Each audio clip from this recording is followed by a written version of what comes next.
Hello दोस्तों, मैं हूं आरजे पुरुषोत्तम और आपके लिए लाया हूं एक प्रेरणादायक कहानी। यह कहानी एक व्यापारी और उसके बेटे की है। अगर यह कहानी आपको पसंद आए तो इस चैनल को सब्सक्राइब करें और कमेंट करें कि मैं अगला वीडियो लव स्टोरी में बनाऊं कि मोटिवेशनल में। एक व्यापारी और उसके बेटे की कहानी। एक बहुत बड़ा व्यापारी था। उसका व्यापार बहुत फैला हुआ था और बहुत अच्छे से चलता था, लेकिन फिर भी उसे चिंता रहती थी कि उसके बाद उसके व्यापार का क्या होगा। उसका बच्चा उस व्यापार को अच्छे से संभाल पाएगा कि नहीं। हालांकि उसके बेटे ने उससे कई बार कहा था कि मुझे भी व्यापार करने दीजिए, मुझे व्यापार करना आ गया है, मैं सीख चुका हूँ। लेकिन व्यापारी पता नहीं क्यों उसे कभी मौका नहीं देता था। कुछ दिन बीते और एक दिन व्यापारी की तबीयत अचानक खराब हो गई। उसे दिल का दौरा पड़ा। उसे आईसीयू में भर्ती कराया गया। व्यापारी का बेटा उसके दोस्त के साथ अपने पिता को मिलने आया। थोड़ी देर अपने पिता के पास बैठने के बाद बेटा और उसका दोस्त आईसीयू से बाहर आए।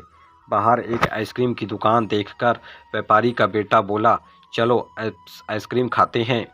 उसके दोस्त को ये जानकर बड़ा आश्चर्य हुआ कि बाप आईसीयू में है, बिजनेस का क्या होगा पता नहीं, और उसका दोस्त ऐसी सिचुएशन में भी इतना बेफिक्र कैसे रह सकता है। दोनों दोस्त दुकान गए और आइसक्रीम लेकर खाने लगे। दोस्त से रहा नहीं गया तो उसने अपने दोस्त से उसके मन में क्या चल रहा था सब कुछ बताया।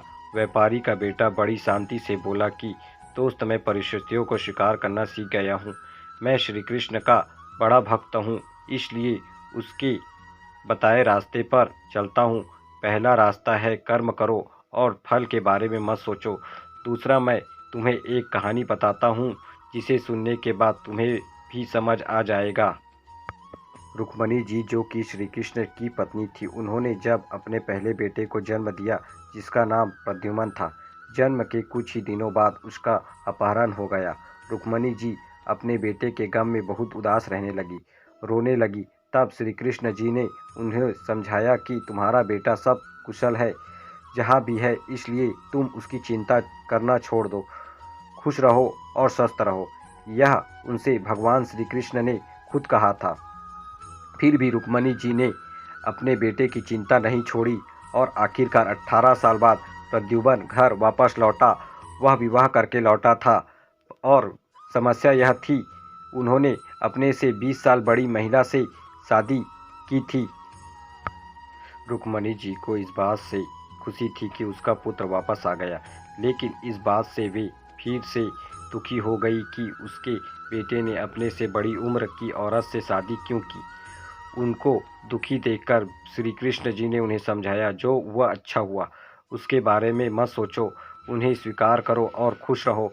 बावजूद इसके कि भगवान ने फिर से उन्हें समझाया, रुक्मणी जी को इस बात को स्वीकार करने में 8 वर्ष लग गए। इस तरह से रुक्मणी जी ने अपने जीवन में 26 साल की दुख बिताए, सिर्फ इसलिए क्योंकि वह परिस्थितियों को स्वीकार नहीं कर पाई थी।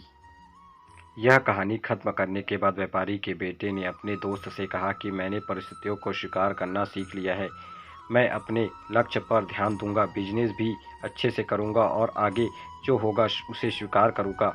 दोस्तों, छोटी सी ये कहानी हमें बहुत ही मूल्यवान सीख देती है कि अगर हमें अपने जीवन में आने वाली घटनाओं को स्वीकार नहीं करते तो हमारा जीवन बहुत कठिन होगा, और अगर हम उन्हें स्वीकार करते हैं तो हमारा जीवन बहुत सहज हो जाता है।